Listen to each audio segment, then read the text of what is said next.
red lights. Finally here, a little bit later. I had to do a fitness competition yesterday morning, so my legs are also a little bit sore, or not just a little bit. Feel terrible. Anyways, we're going to talk about CRO and why it does not equal A/B testing. A little bit about me. I'm currently working for two companies, Curamando and Conversionista. Both are, one Conversionista is an A/B testing CRO agency from Sweden. They just moved to Amsterdam, that's why I joined. And Curamando is a digital marketing agency from Sweden. And they just also expanded to the Netherlands. I started my career at Van de Valk, which is the largest hotel chain in the Netherlands. And got a little bit started with what A/B testing is, what SEO is, what analytics is. Moved on to the Next Web, which is one of the largest tech publishers in the tech industry, and has a big tech conference in Amsterdam every year. And later on, I joined Vermoof, which is an e-bike company. They were super successful, but after I left, they went bankrupt. Not sure if there's causation there, but I'll leave it up to that. So basically, what I enjoy being in is sort of in this little middle Venn diagram. So I do a little bit of SEO, do a bit of CRO, and do a little bit of analytics. And I see there's a lot of overlap, even more nowadays with all the changes that are happening, for example, in SEO. But I feel very comfortable in this middle. Anyways, we're talking about why is CRO does not equal A/B testing. I'm very lazy, so I was like, let's just ask ChatGPT, and they said that's a great question. So that's always nice to have that confirmation. But no, it doesn't work.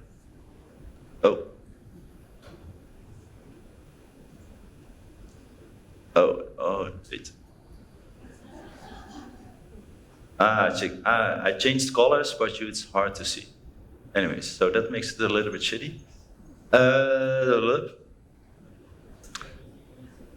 That's a shame. Anyways, don't read it. I will just say it a little bit.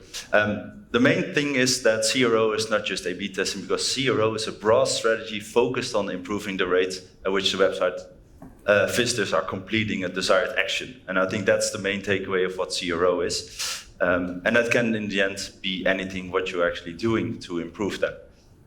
So now we need to click a lot more. Then there was a second paragraph in this answer by ChatGPT, and then it actually says what A/B testing is. It's one method within the CRO toolbox.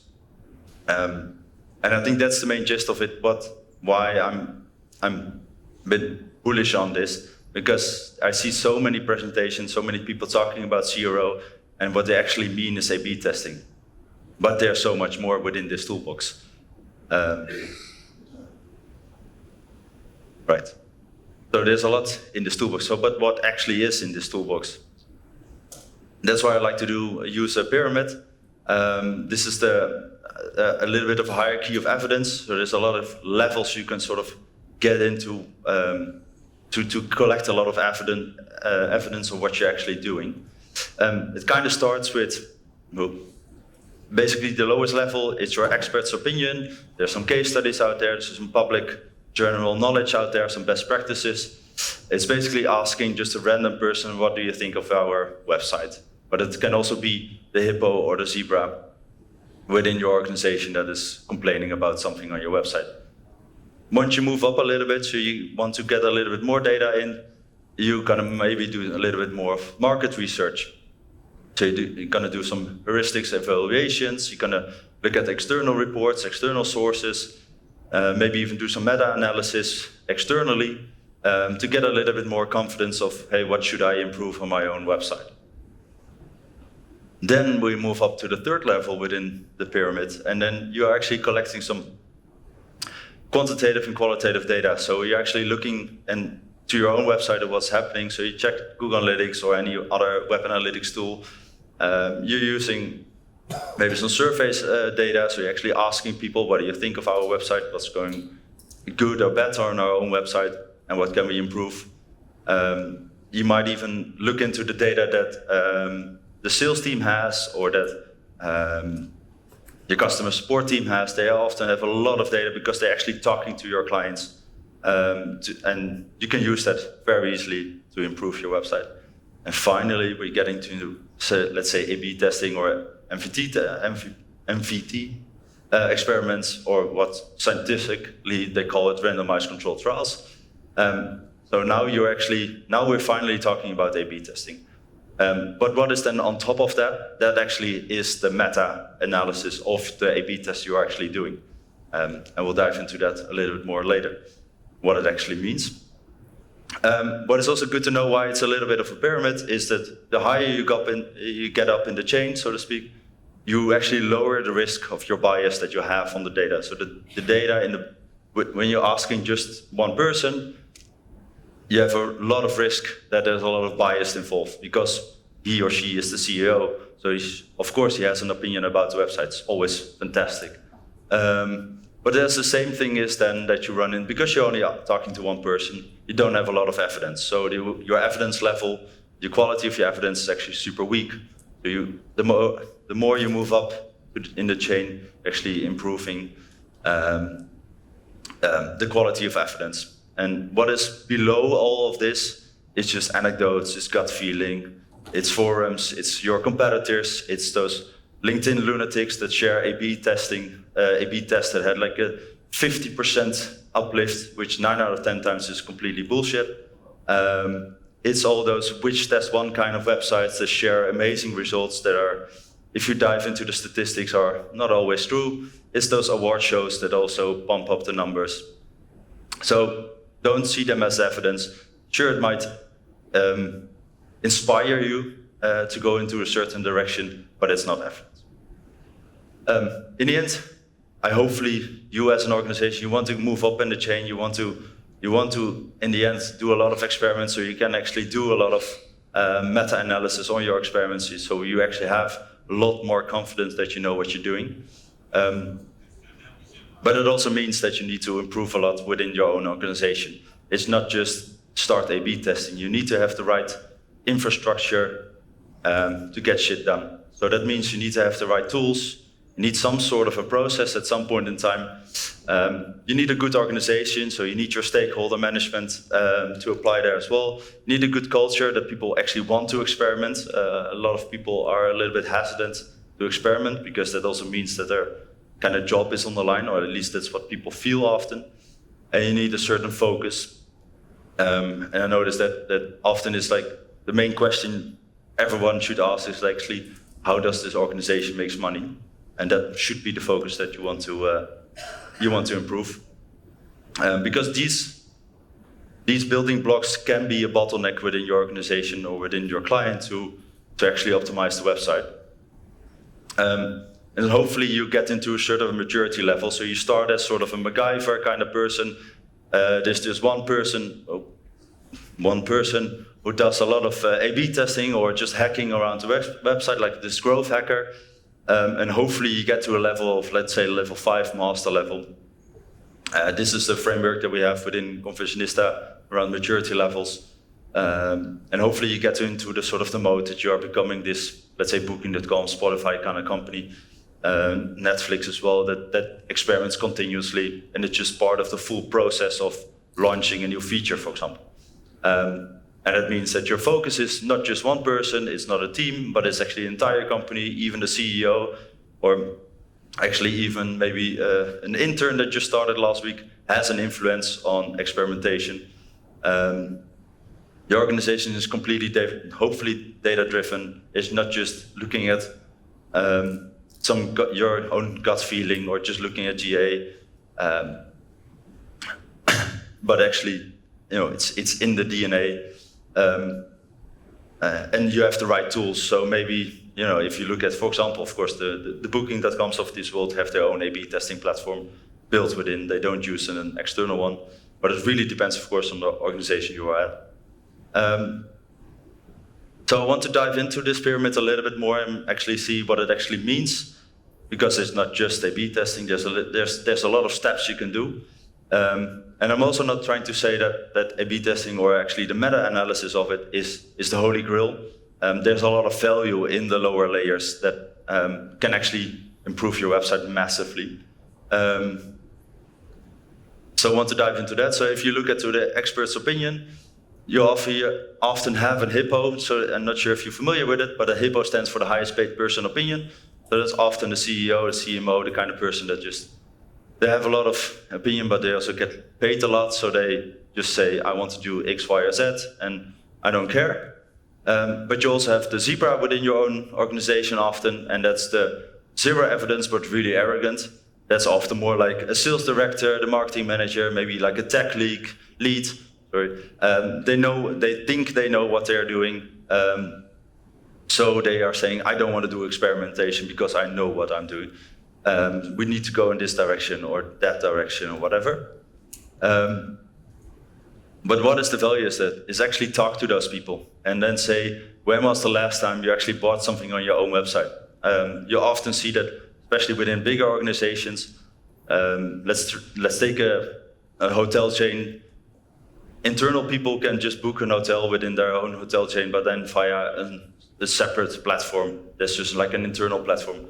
But when was the last time you actually went to, let's say you work for Hilton, you actually went to Hilton.com and you actually booked something on your own website? And how often do you then actually witness, well, our own website is so shit, I'm actually going to Booking.com even though I'm paying 20% to them because their website actually works. This is one of the things I first did when I joined Vermove. I just sat down with the CEO and said, okay, let's just go and buy a bike on our own website and just write down everything that we are witnessing that is actually an issue. And it can be simple stuff like, we are actually selling in the Netherlands. Netherlands, not a lot of people use or have a credit card, so maybe we should use a different type of payment provider. This is not A/B testing. You don't need to test this. This is actually thinking logically and actually fixing those issues. And the same can apply in any other country, or by just thinking logically. And at the same time, there's just a lot of stuff that actually is resonating with SEO as well. It's like, okay, maybe we should just monitor in GA4 or any other web analytics tool, or use tools like Sitebulb or Screaming Frog to figure out if there are any 404s on our website, and actually let's just fix them.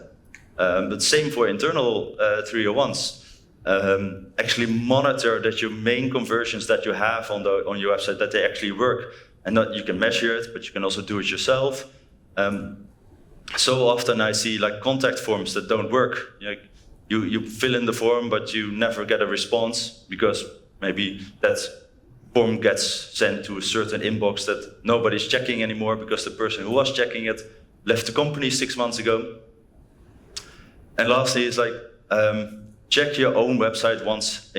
Go to Chrome, go to incognito, private mode, and actually go visit your own website and see how terrible it often is. You have this cookie banner thanks to GDPR that you need to give consent to or not.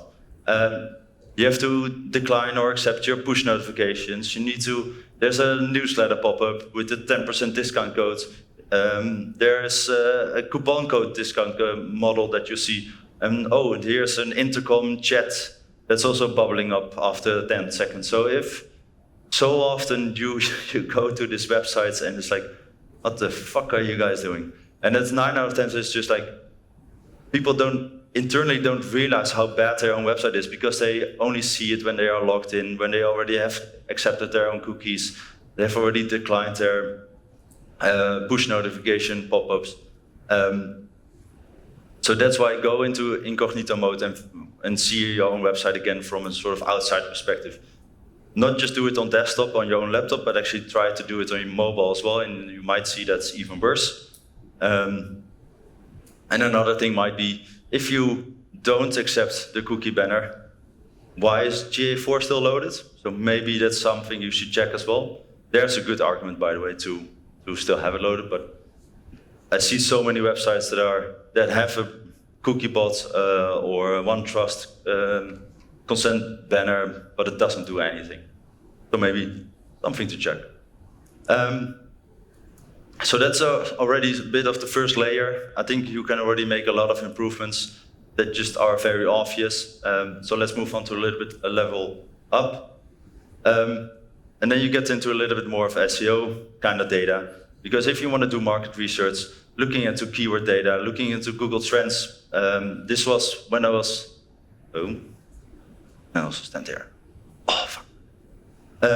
This was when I was searching, so the blue one is searching for electric bikes in the Netherlands, and the red one was the brand name for Vermoof. The little peak there was when the moment when Vermoof went bankrupt, so it definitely has a good amount of search volume, not in a positive way, but still has. This was also, for example, for the CEO, like the main thing they had open every day, and it was really helpful, and we were really pushing for it. But also tools like also asked by this guy named Mark is really helpful to figure out what is actually going on for your market and how should we improve our website. Or look at the Crux data set, because you can actually check your competitors. So you can see, hey, our competitors have a much faster website. Maybe we should do something with that. No. And for example, with SiteSpeed, I mean, Google's promoting it, that it's their problem kind of way, but it's actually more of a, in my opinion, more of a CRO issue, because your visitors that land on your website, they are actually witnessing this. And I try to sort of reference it often to like the doors when you walk into a supermarket. You have those sliding doors that open or close, or they do both. But then imagine, and you look at your own website and you say, okay, our own website has a load time of, let's say, 5 seconds. And now stand in front of the door of your supermarket and imagine that it only opens after 5 seconds. That's insane if that actually happens. So this was one of the issues that I had when I was at Vermoof. We had this issue that the door would automatically open of our brand store, and it really took like 5-6 seconds. And so I said to the CMO, so if this is happening on our physical door, and it's also happening on our own website, maybe we should do something about it. And he was immediately gutted, because now it's actually visible. You can feel the pain when you see a door not opening, while a customer wants to get in and actually buy your product. And then it was super easy to then go to your tech team and talk to them and say, well, maybe we should improve our website.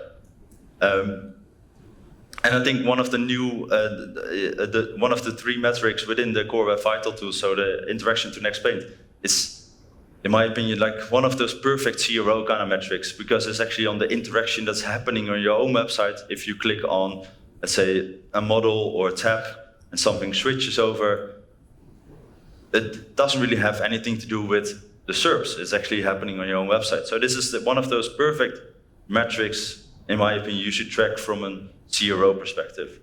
But at the same time, I don't care if it's an SEO issue or a CRO issue. This is a problem that your customers are actually witnessing every freaking day. So I don't care what it is, let's just fix it. And one other thing that I find interesting as well is like we now have these, or SEOs say there are these 3 pillars, like tech, content, maybe a little bit of links as well. But there's now this 4th one that's called more like experience. And this is really where it's overlapping with CRO as well, where we really need to talk to each other to make sure that we're actually achieving the right goals. You might even argue that your UI team or your brand team are actually now much more involved in that as well.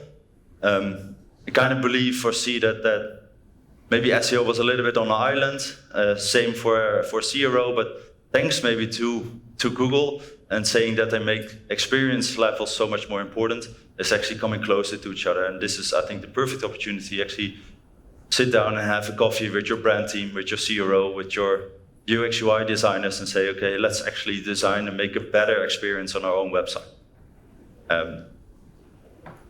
So if we then move up a little bit towards quantitative and qualitative data, then we look into, of course, the web analytics data. GA4, all well known, we all love it or hate it, or somewhere in the middle.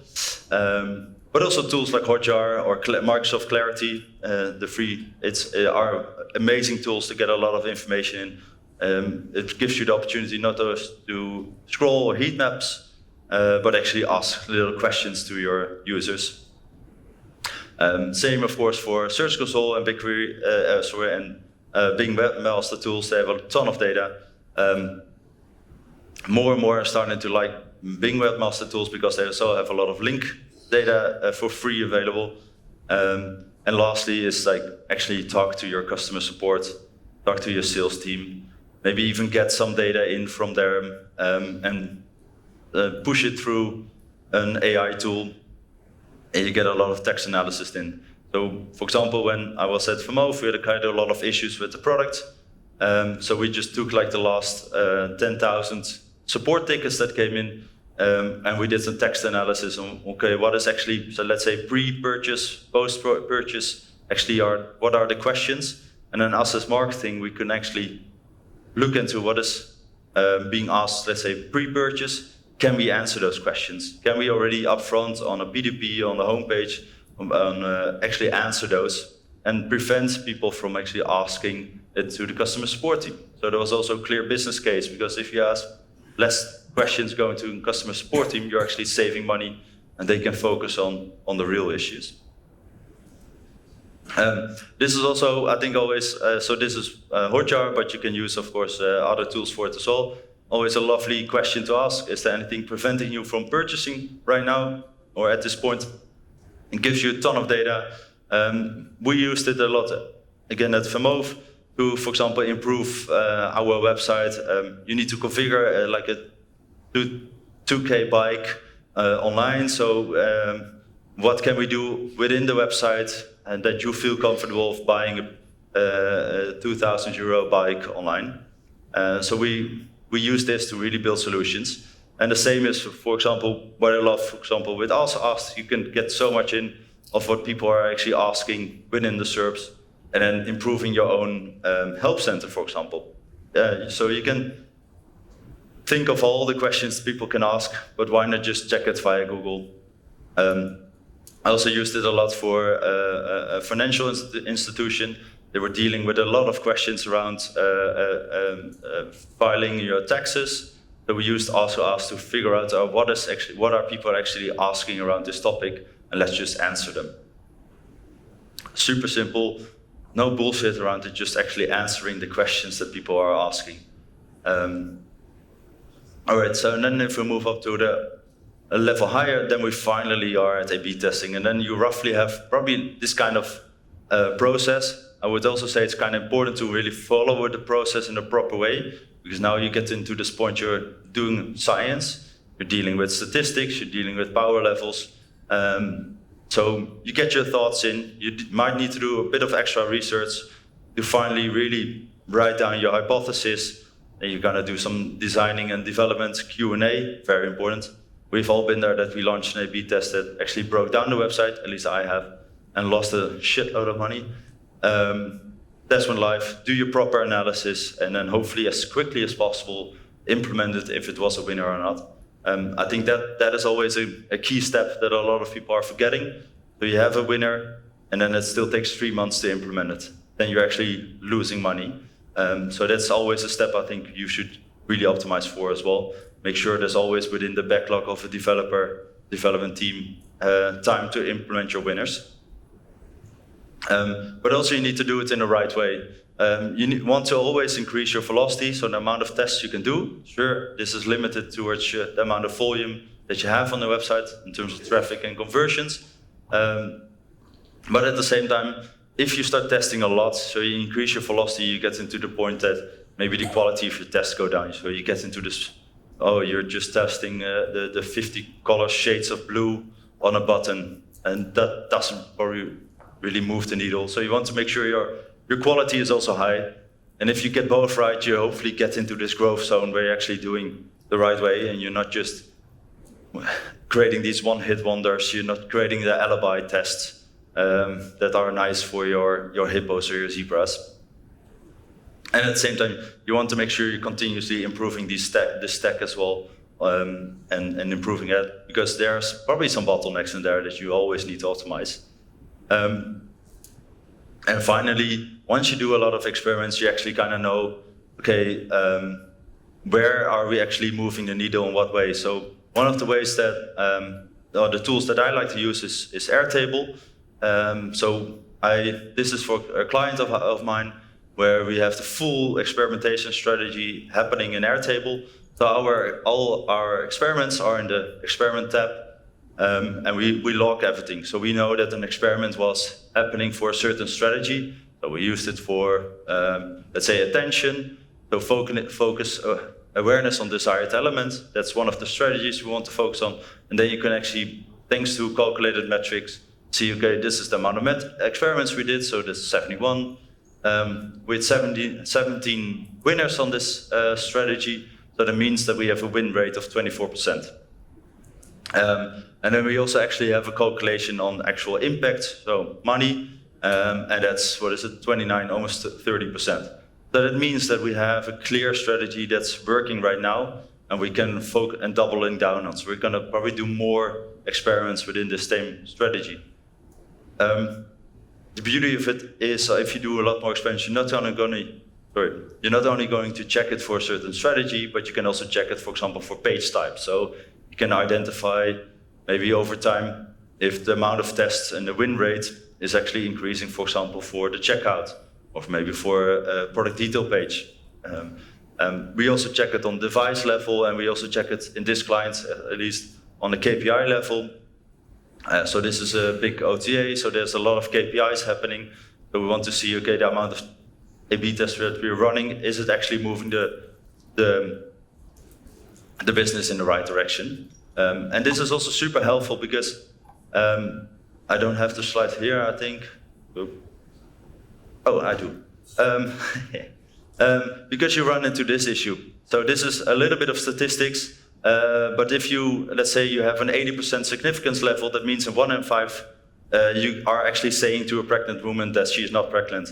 And if you have an 80% significance level, that means that there's a 1 in 5 chance that you're actually saying to a man that he is pregnant. So this is why you want to do a meta-analysis or your experiment, so you actually know that what you're doing is actually the right thing you're doing. So that means also why your significance or your power levels needs to be at a certain rate. So hopefully as high as possible. But this is really, of course, depending on the traffic and the type of conversions that we have. All right, relax. We have all these tools in place. Hopefully we have a little bit of a process in place. A little bit, we're getting the organization along. They also are willing to invest in experimentation and are a little bit more data-driven. The culture is there, the focus is there, but you need to make sure that it's actually all on the right levels. You need to identify where is the bottleneck and what do we actually need to improve. And make sure it's all sort of, let's say, equal. And make sure that you identify where you are in your maturity levels. Because a lot of organizations pretend or say that they are already on level 4, but actually when you analyze it, when you check it, when you talk to people, they are like only at level 1 or 2. So that's why you need to relax and take it all step by step. And it really helps to actually identify where you are at. And that's why you need to build a lot more pyramids, because finally, hopefully, you're not just doing A/B testing, but you actually start at the bottom, you're actually fixing a lot of shit. And you get a lot more knowledge in, you get more data in, you start improving, and hopefully do a little bit of experimentation, and hopefully do more analysis of your experimentation. And I think that's it. Thank you very much.